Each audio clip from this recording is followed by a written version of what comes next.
I'm going to introduce you to doors and windows.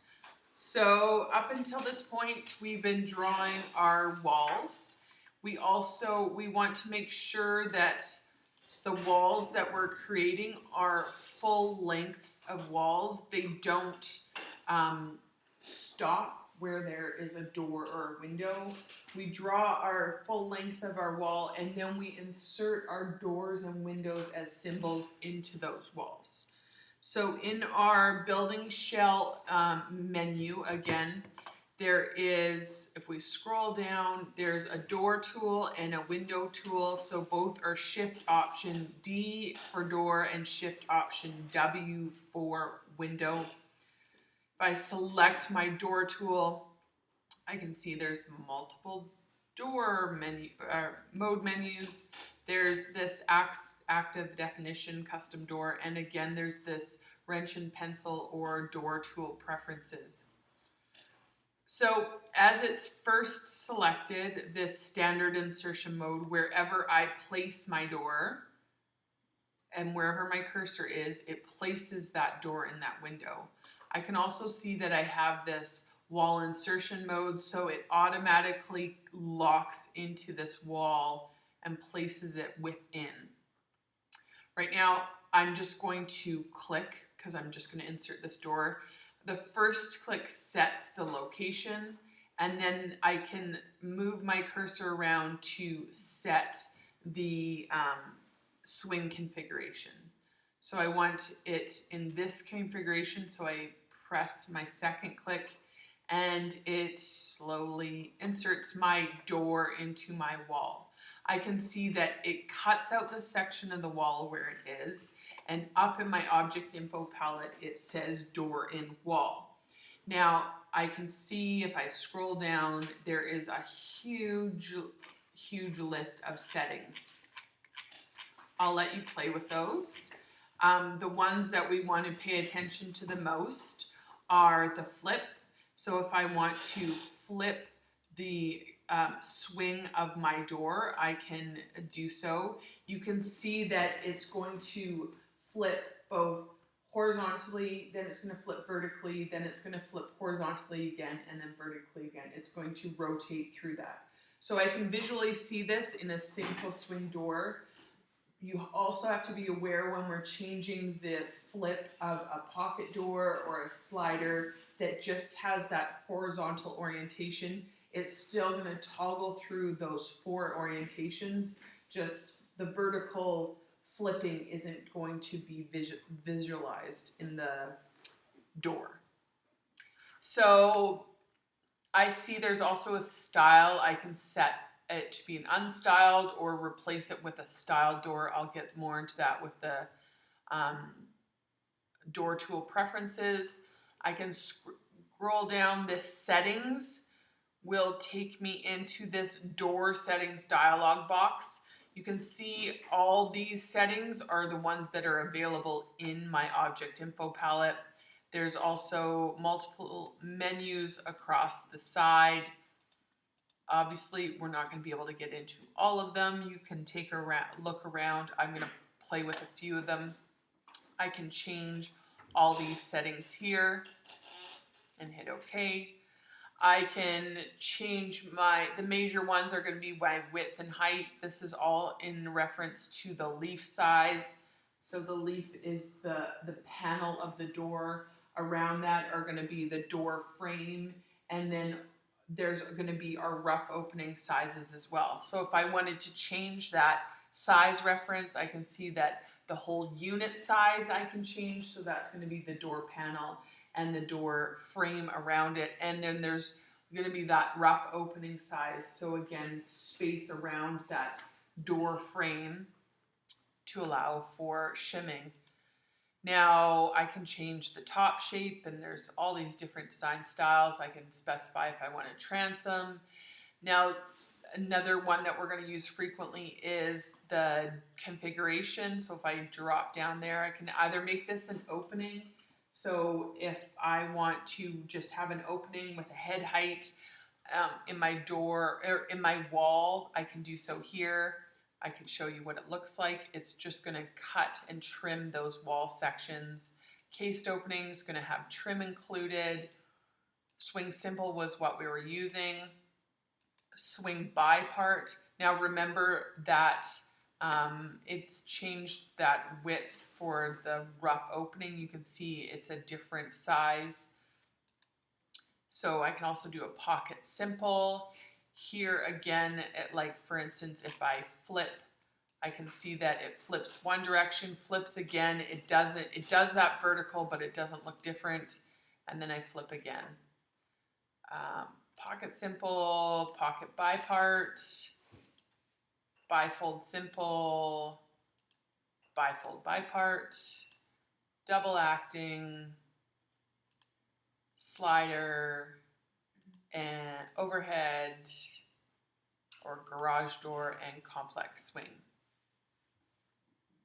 Mine's all grayed out there. I can't change it. Right, so what's happened is you've selected a styled door.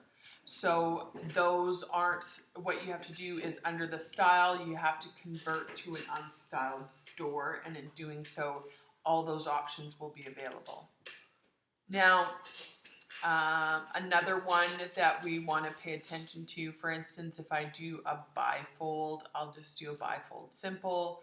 We don't actually represent it in plan view like that. We want to show an open angle. And this is this visualization angle. So if we think of a normal simple swing door, it's closed at 0, it's open at 90, it's half open at 45. So in this case, this is fully open at 90. If I change this angle to 0, it's going to be fully closed. If I want it half open, I show it at a 45-degree angle. Okay. You can play with all the other ones if you want to. Yeah, but those are the main ones that you're going to want to adjust and change.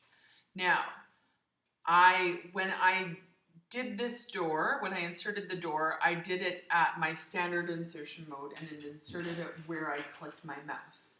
I can also do an offset insertion mode. So if I want to offset it a specific distance from a specific reference point, so say edge of my sheathing, I want to specify that the length is 3 feet. I can hit enter. I actually want it at 180 and hit enter. Enter, that's going to lock the offset distance and the angle. I still need to specify the swing direction. So I can, and that was actually from the reference point to the center of my door. So in this case, I'll have it swing like that. It's going to bring, when I click on setting that swing operation, I'm going to bring up this enter offset dialog box. It just wants to confirm, okay, yes, you're offsetting 3 feet reference point to insertion point, and I can hit okay. So it places that door and it's telling me 3 feet. Most of the time, and if we want to say, if we're doing an interior door, I'm just going to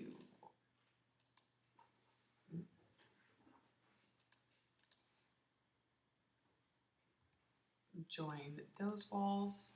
Say, for instance, we want to place an interior door and we want that offset to be from the inside of drywall, and I'm going to zoom out.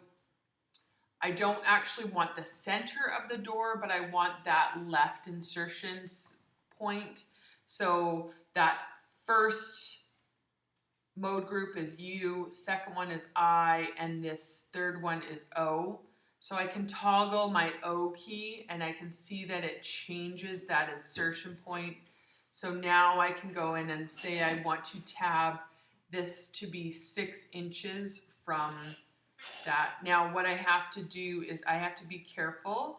It locks that point, but in rotating around those swing options, it might then place my door from the right insertion point. So I want to make sure I lock the location first and confirm. And if I need to change the swing after, I can then do so in the object info palette.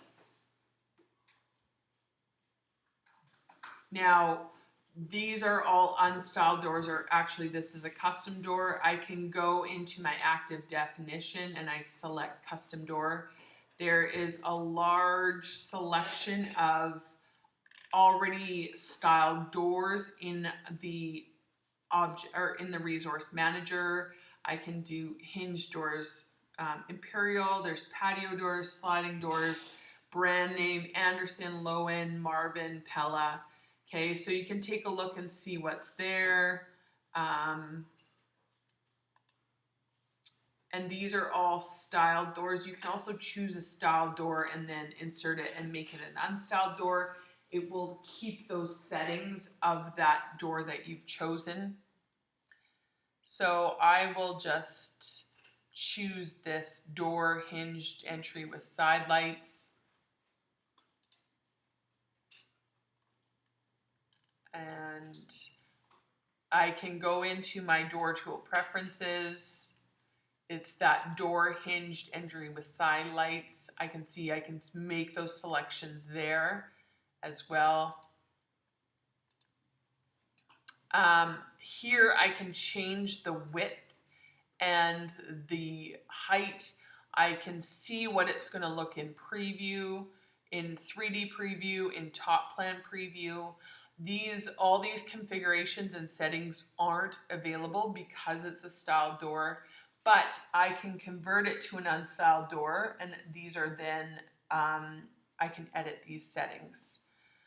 Now, some things, like for instance, the transom, if I go here, I can specify,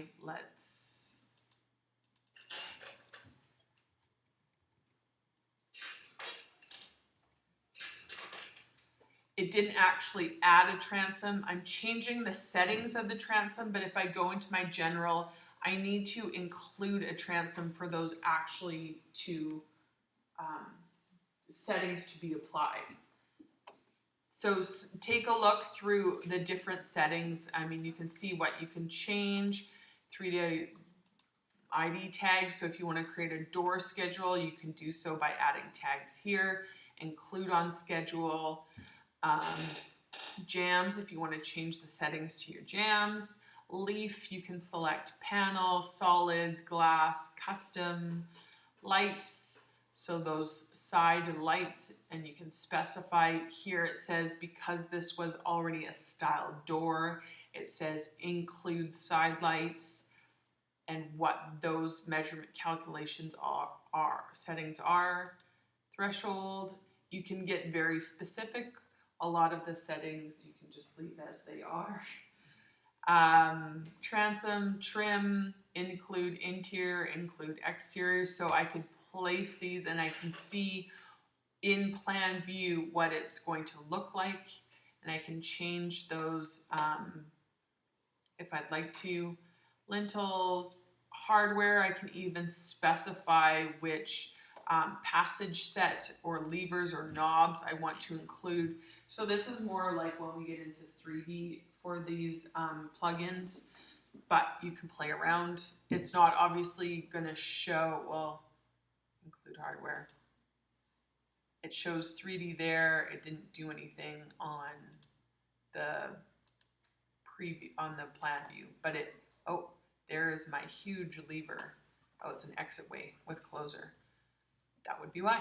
But you can see, that's why I was saying it. These are especially applicable for when we're 3D, modeling in 3D. Kick plates, center line markers, interior wall details, exterior wall details, classes, all that fun stuff. What cost? No, I don't think. Maybe you could put for data here. You can, yeah. There's these field values, so you can put in manufacturer, model, and you could probably add your own, oh yeah, user fields.